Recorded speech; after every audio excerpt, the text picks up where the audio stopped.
This is Mr. Reid with important information about the current COVID-19 coronavirus outbreak that has shut down our classroom and schools. Hold on a second. Let me get this crap off me. I just got back from church and I was going to be doing some work out in the yard here. I'm sitting out on my back patio on really, it's a nice day. It's not too warm out. It's a bit cloudy, but it's an okay day. And I'm fine with this.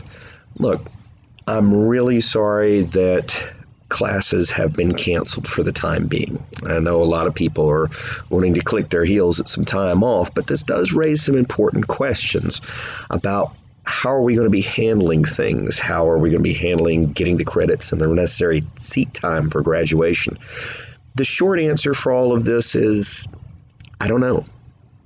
As of it standing right now, I just don't know. I just don't have all of that information. I've been getting a lot of emails from a lot of students asking the same things again and again, and I just don't have that information right now. This is one that's not up to me, but it is one that I'm trying very, very hard to keep my finger on the pulse of, because it's important that you know, just as it's important that I know, so we can go ahead and make sure that we're making the right decisions for our classes. As it stands right now, there's a meeting tomorrow at the high school regarding the current situation and what's the plan going to be from here on forward, at least until we come back at our estimated date of April 14th. Now, that being said, this is a meeting that's going to be attended by members of our administration, our local and parish school board and governance, as well as I'm sure they'll be contacting with representatives of state government to get an idea of what the best situation needs to be for all of you guys, my students. Now, in the meantime, we're not going to let this kind of halt us. We're going to keep moving forward.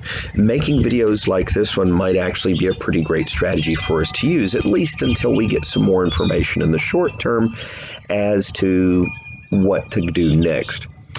A lot of students have emailed me regarding Google Classroom. Now, I'm getting things set up for Google Classroom, but the vast majority of students who've been messaging me about Google Classroom are students that I don't have that information regarding your particular login. For example, the only students that, as far as I know, that I have access to their codes and things of that nature, those are students in my home room. So for those who have me 2nd through 6th, I'm not privy to that information right now. It's just not something that I've been given. I've never had access to that, just for my homeroom. And for my homeroom students, you were given this information at the start of the school year. Now, I've received an updated list of that this last week, and if need be, I can send this to you individually. I'm going to start contacting people, reaching out to people, trying to get them whatever is needing to be done. Now, the school may say the best way to go about this is through Google Classroom. They may say, we don't know, do your best. I really don't know what the plan is going to be until I gather some more information by tomorrow. So for right now, don't worry, don't panic. Enjoy this gorgeous day. It's going to be figured out, and it's going to be handled just the way it needs to be. But as far as our class goes, like I said, we're going to keep things rolling one way or another, whether we're doing videos here and emailed assignments, or me having a place online where you can come and just click a link to download the assignments. We're going to keep this thing on the rails, whether we're sitting in a classroom or you're sitting at home watching this, or you're somewhere on a portable device. I want to make sure that this is as little as a disruption for you as possible. And honestly, this is something where you need to be proactive and be doing the same sort of thing to make sure that you're keeping things kind of in perspective here. Is this something that's serious? Sure, I guess to a degree, like any medical outbreak is. Is it something that is the end of the world? Absolutely not. This is just one more bump in the road that we go through. We bounce back. I mean, think about this for a minute. First and foremost, we're Americans. We have a tendency to really step up to the plate and do whatever needs to be done, to not go things with an amount of fear or worry or panic. For that matter, we're Louisianians. Here in Louisiana, we're the people who, if there's a Cat 5 hurricane, we throw a party. If there's flooding in another state, we load up our bass boats and we go see if we can jump in the water and help them. I mean, we're not people who need to be living in fear. And all this here lately of people wanting to panic and go rush out and buy toilet paper, like if you get sick, you can't wipe your own rear end or something. I really don't get that. I don't understand. I think they're kind of fanning the flames of something that doesn't need to be fanned. I'm not saying don't use precautions. I'm not saying don't be smart about things. I'm saying be realistic as well and understand that this too shall pass. I'm not belittling it. I'm not saying that it's something that is of zero consequence. I'm saying that with a little intelligence and cool-headedness, we're going to be just fine. We really will. So don't worry. Let not your heart be troubled. All right? As a matter of fact, that ties into one other thing here, and that is the last 2 pages of your textbook. We left out when we were about to be testing. Coming up this Monday, we were going to be testing over this lengthy chapter, and that leaves us with one more chapter in the book that's only 2 pages. You know what it's about? It's called Keep Hope Alive. And this is something that I think really plays into how things have been going lately. Jesse Jackson, some years ago, spoke at the Democratic National Convention, and he set the crowd on fire by repeating a certain statement again and again. Keep hope alive. Keep hope alive. By repetition of that, the crowd went electric because that is such a loaded statement. There are going to be difficulties that you face, whether it's COVID-19, the coronavirus, whether it's loss of job, whether it's finding your place in the world. You're going to be facing certain hardships and difficulties, but you're going to do just fine. You are. As long as you don't give up and you just keep hope alive. Keep the amazing things about you amazing, no matter what goes on in this world. You know what I did the other day when classes were canceled and people were rushing around? I saw people at the grocery stores in latex gloves and rushing here and there, hollering, throwing anything into their buggies that they could at the store. You know what I did? I bought flowers. Every other week, I buy my wife carnations, and I take them to her at her job because she loves carnations. And that's the reason why I buy carnations. And I was not going to let this stop me from buying carnations. I very calmly picked them up. I walked through the store, picked up a turkey breast to have for dinner that night. And as I was walking out, there was a man who was quickly loading water and things into his cart, and he stopped for a moment. He just stopped everything he was doing. And I mean, people were looking at me like I was nuts. I was just taking my time, being very casual, smiling, nodding.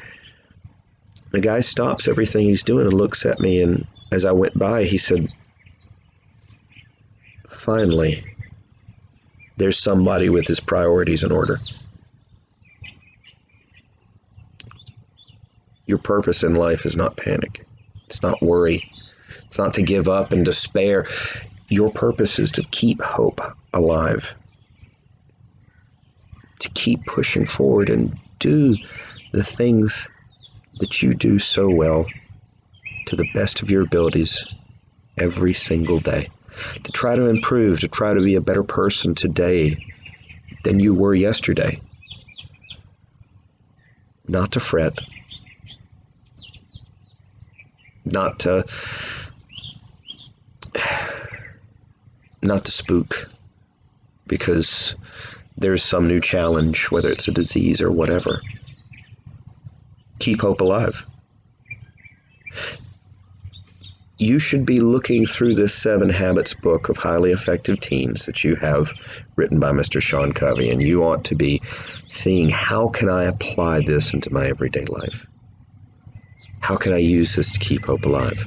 There may be pieces of this text that you have gone through that really stuck with you, really spoke with you. Start applying those, start using those.